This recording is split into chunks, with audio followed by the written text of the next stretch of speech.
ini yang dibutuhkan yang dilakukan oleh Mas Presiden kami dari Jakarta, dan tahun ini dalam Desember ini kita akan berulang-ulang dengan dalam setiap kesempatan dengan Tuhan yang tertulis dalam Lukas 2 ayat 15 yang menjadi tema nama persekutuan gereja-gereja Indonesia dan kongres gereja. Saya baca kita Lukas 2 ayat 15. Setelah malaikat itu meninggalkan mereka dan kembali ke surga, gembala itu berkata seorang kepada yang lain, marilah sekarang kita pergi ke Bethlehem untuk melihat apa yang terjadi di sana, seperti yang diberitahukan Tuhan oleh PGI dan tahun ini. Kalimat atau ayat panjang ini hilang dari kalimat ini. Marilah sekarang kita pergi ke Bethlehem. Bapak Ibu Saudara, saya tidak akan panjang lebar karena saya tahu banyak dari kita dalam agama yang mungkin sudah sering mengajarkan ini, penyuluh dan apapun profesi kita di Mas Presiden ini sudah sangat sering terdengar, bahkan mengajarkan tema ini. Mari sekarang kita pergi ke Bethlehem. Tema ini oleh saya adalah ajakan para gembala kepada sesamanya setelah mendapatkan sukacita dari malaikat di Solo. Ajakan para gembala terhadap sesamanya oleh sebabnya. Nah, lalu kita perlu melihat dulu siapa para gembala ini. Pada waktu itu para gembala adalah golongan manusia kelas rendah, atau boleh dikatakan manusia termarginalkan.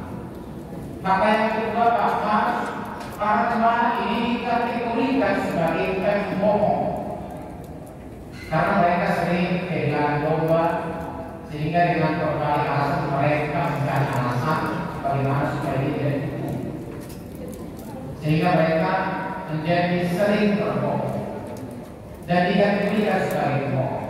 Karena dikategorikan sebagai pembohong, mereka ketika bersaksi di pengadilan kesaksiannya tidak diakui. Nah, itu pembohong. Jadi mereka dikategorikan sebagai pembohong. Apakah saya tidak menjadi pembohong? Oh, mereka sering mendapat intimidasi, sering berjuang demi keselamatan domba-domba yang dia jual. Bahkan kadang-kadang harus menaruh nyawa menghadapi serangan senjata atau binatang-binatang buas. Hal ini membuat mereka dibalik rasa takut yang sering dialami menjadi pejuang yang mati. Demikian keterangan atau fakta dan malam pada waktu. Bapak Ibu sekalian, mereka inilah yang dijumpai oleh para malaikat.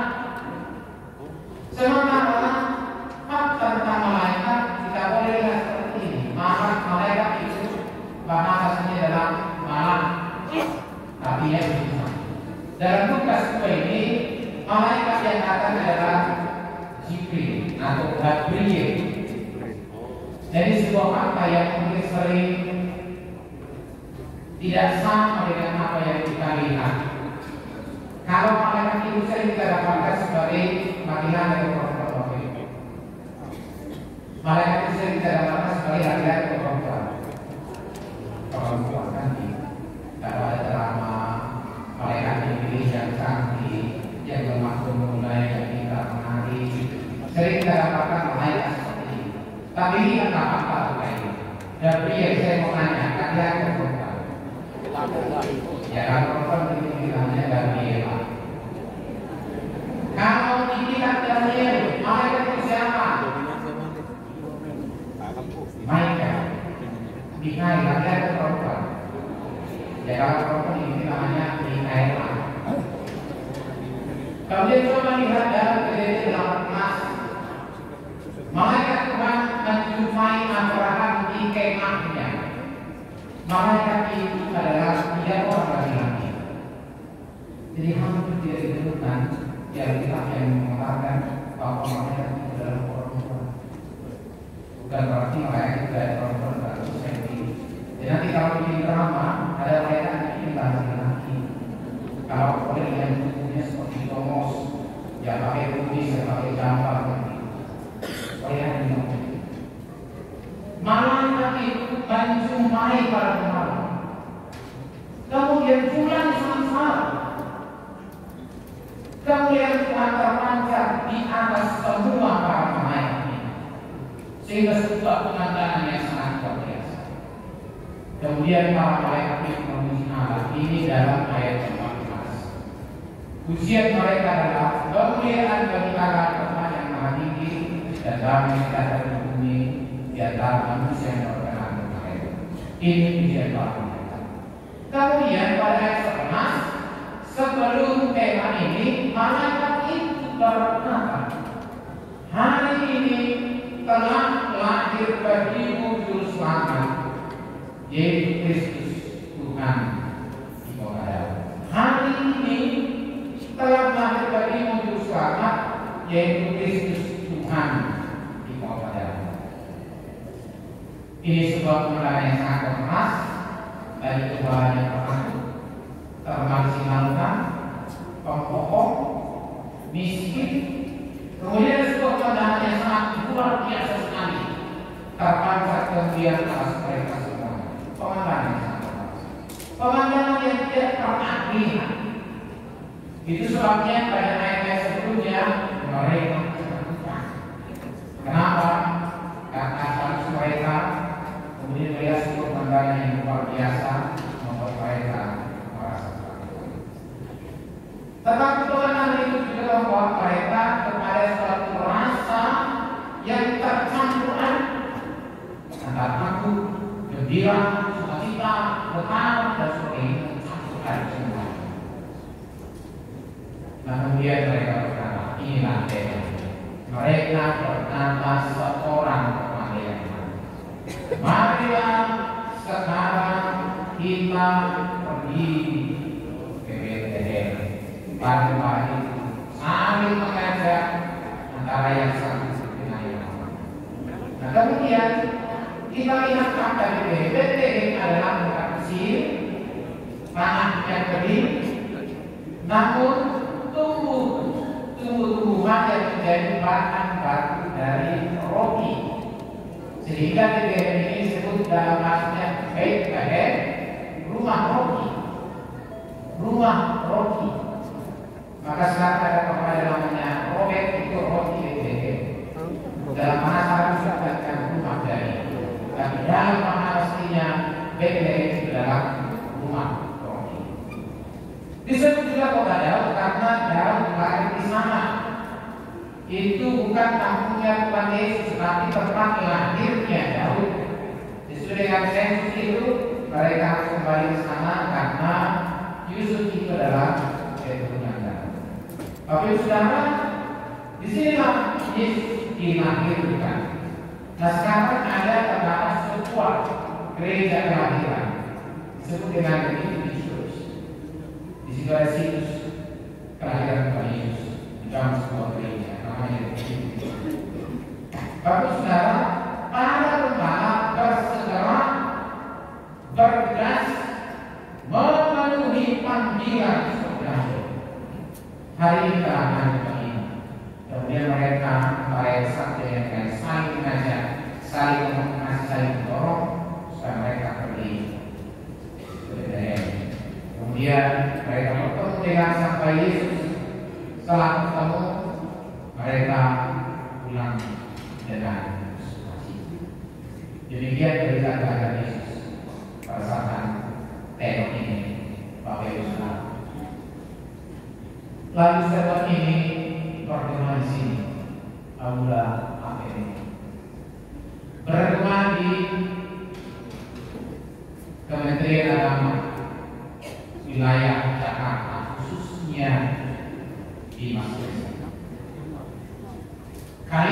yang sangat luar biasa kita dengar adalah hari ini telah lahir bagiku juru selamat, yaitu Kristus Tuhan di kota Daud. Saya mau cek respon kita. Apakah kita lagi dengan kalau kita tadi mungkin begitu ekspresi itu. Hari pada kalimat hari ini telah lahir bagimu Kristus Tuhan di kota Daud. Apakah kita tersenyum? Wow. Kemudian kalau kita mendengar kalimat itu, ekspresi kita itu apa? Yes. Tetapi kalimat sangat disayangkan karena sudah semakin sering kita dengar, terlalu sering kita dengar, terlalu banyak kita dengar. Jangan seperti kita adalah dalam itu ketinggalan dari sangat berbeda. Oke, apa respon kita di sini? Di Dimas Kristen kami ucapkan ketika kalimat ini diperdengarkan, hari ini telah lahir bagimu Kristus Tuhan di kota Daud. Apakah kita lahir? Apakah dia merasa biasa-biasa saja, tak semalam dan kemudian tanpa kita akan mendengarkan respon kita.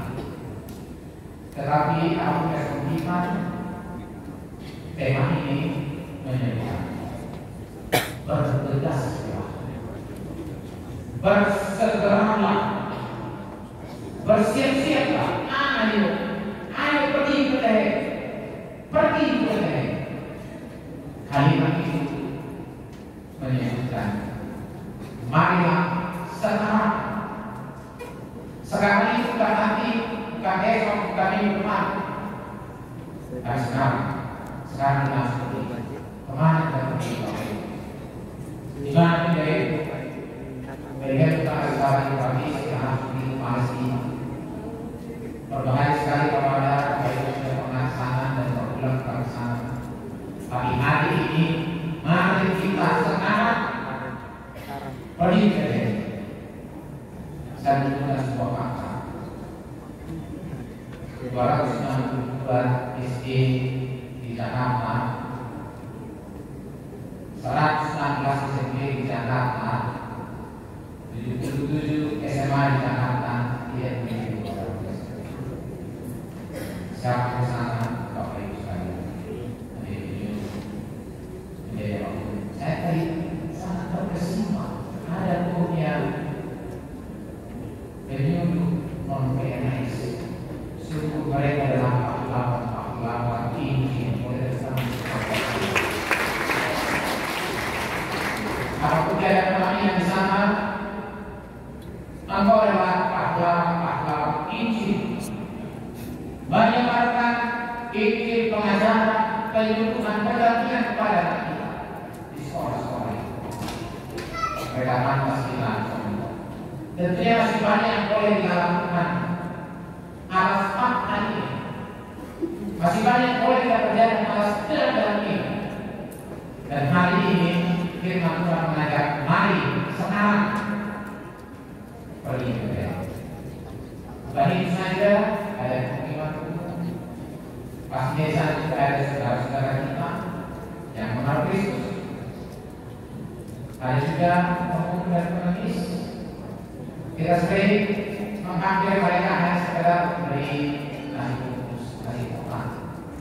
Tetapi yang terpenting ketika kita sudah pergi kepada mereka adalah menyampaikan Injil Kristus, bahwa mereka juga adalah anak Tuhan.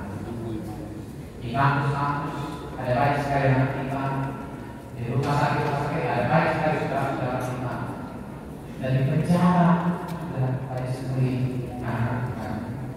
Mereka tidak harus mendengar kalimat ini. Hari ini telah hadir Kristus di kota Daud. Itu sudah merupakan Bethlehem yang harus kita adakan. Para sekalian, pergilah ke segala tempat di mana kita sedang dinanti. Itu pahamilah sebagai obat ITM. Hasil terjumi di sana Kristus lahir, di sana perhatian harus ada, di mana sukacita itu harus ada karena kehadiran kita sekarang. Ini bukan ayat bersih, ini bukanlah yang berduka, bukan yang menerima. Itulah makna kehadiran kita ke BTN di mana kita. Oh kata sukacita, Yesus lahir untuk terima duka cita dan kesedihannya. Bukan lagi sekarang. Jangan. Jadilah teladan seperti yang diperangkat oleh Kristus. Karena yakin para guru agama, para pegawai negeri, para pegawai negeri menjadi teladan. Bersetelah mata-mata jangan harus dirasuki yang manusia itu. Nanti dari itu juga berlaku, kami juga berlaku. Jadi jangan dapat kalau jangan bulan-bulan. Kita main pergi sekarang adalah sebab itu. Ya dimas, integritas kita sebagai anak Tuhan. Di mana kita kesahkan di negara kita ini. Lakukan dengan dedikasi, loyalitas dan kepatuhan atas perintah Ilahi ini. Melintasi lawan wali. Mereka dengan penuh dedikasi, penuh loyalitas, mereka pergi. Pulanglah dengan sukacita. Jangan sama ketika kita datang ke sini, bukan juga biasa-biasa saja. Tidak ada yang berubah. Tidak ada sesuatu yang istimewa kita lakukan. Tunjukkanlah Tuhan sebagai hidup, sebagai orang yang sudah bertemu dengan Kristus. Satu bertemu. Maka nanyalah kita hari ini, bertemukan kita dengan Kristus. Kalau bertemu, tentu ada apa? Kalau dia pertama hari ini dari yang kita hanya bertemu dengan saudara kita tertawa kita hari tidak hari ini. Dan sekali tidak hari yang lain hari. Karena kalau coba ditanya, coba tanya orang cantik kalau boleh. Kamu bilang cantik. Dalam diri orang. Dalam diri karena sudah pasti bertemu dengan saudaranya, bertemu orang-orang yang dikasihi hanya itu bukan salah saja baik.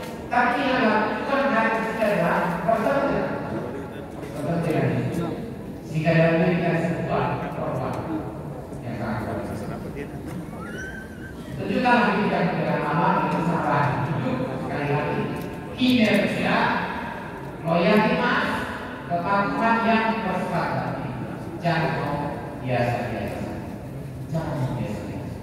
Harus kita buat kita dalam Kristus berstandar ini. Adalah perjumpaan sama Yesus sekali lagi. Perjumpaan dengan sama Yesus. Perjumpaan yang bahwa kita pada sebuah perubahan berubah dari takut, cemas, khawatir menjadi berani, yakin dan percaya diri. Dari itu kasih kami dari Natal mengubah pola pikir, pola kerja, dan pola bekerja. Dari ini ada sebuah perubahan. Kerjanya yang berubah, pola pikirnya berubah, cara bicaranya berubah, karena sudah berbeda. Kita dari pola kerja yang kau tanam, intimidasi seperti hal itu, selain dikatakan sedang intimidasi, sehingga tidak mempunyai keberanian dan dan kita boleh bekerja, melayani Tuhan dan sama dengan penuh kemerdekaan tanggung jawab. Mari ini tidak harus saja bersama kita, tidak menjadi tanggung jawab, rajin, mulai dan penuh rajin bergegas sebagai orang yang berjumpa. Demikian firman Tuhan kita semuanya, ibaratkan kita semuanya berjumlah, pergilah, bergegaslah. Karena hari ini telah mengakhiri bergegaslah untuk mengerjakan pekerjaan kita di bawah dorongan oleh Kristus yang sudah lahir di tengah-tengah kehidupan kita. Amin. Terima kasih untuk Tuhan yang menyapa kami pada siang hari ini dalam pelayanan. Ajar kami untuk senantiasa berterus, tidak menunggu, tetapi bersegera melakukan panggilan, melakukan tugas-tugas kami, pekerjaan-pekerjaan kami di dalam rasa takut akan Tuhan, di dalam rasa tanggung jawab memenuhi panggilan. Hadirkan, mari Tuhan kami di tempat kami bekerja, dan izinkan kami pergi di mana kami dibutuhkan, sehingga mereka tidak beroleh antara substansi ini oleh pemerintahan kami. Terima kasih Tuhan, berkati semua yang ada di sini, berkati anak-anak, suami, istri, cucu, ya Tuhan, anugerahkan bagi kami masing-masing. Berkati Dinas Kristen DKI Jakarta, yang Tuhan izinkan saudara-saudara kami ini melayani Engkau di sana. Berkati setiap mereka Tuhan, curahkan berkat bagi mereka satu-satu. Sebutkanlah nama-nama mereka satu-satu dan curahkan berkat. Biarlah institusi ini menjadi sebuah berkat bagi banyak orang di negeri kami, tengah-tengah bangsa kami. Berkati para pemimpin kami di lembaga ini, karena mereka juga menghadirkan kebaikan Allah di tengah-tengah kehidupan sehari-hari. Terima kasih Tuhan bagi pengajaran acara ini, kami persembahkan hingga berakhirnya. Dalam Kristus Yesus kami berdoa dan bersyukur. Amin.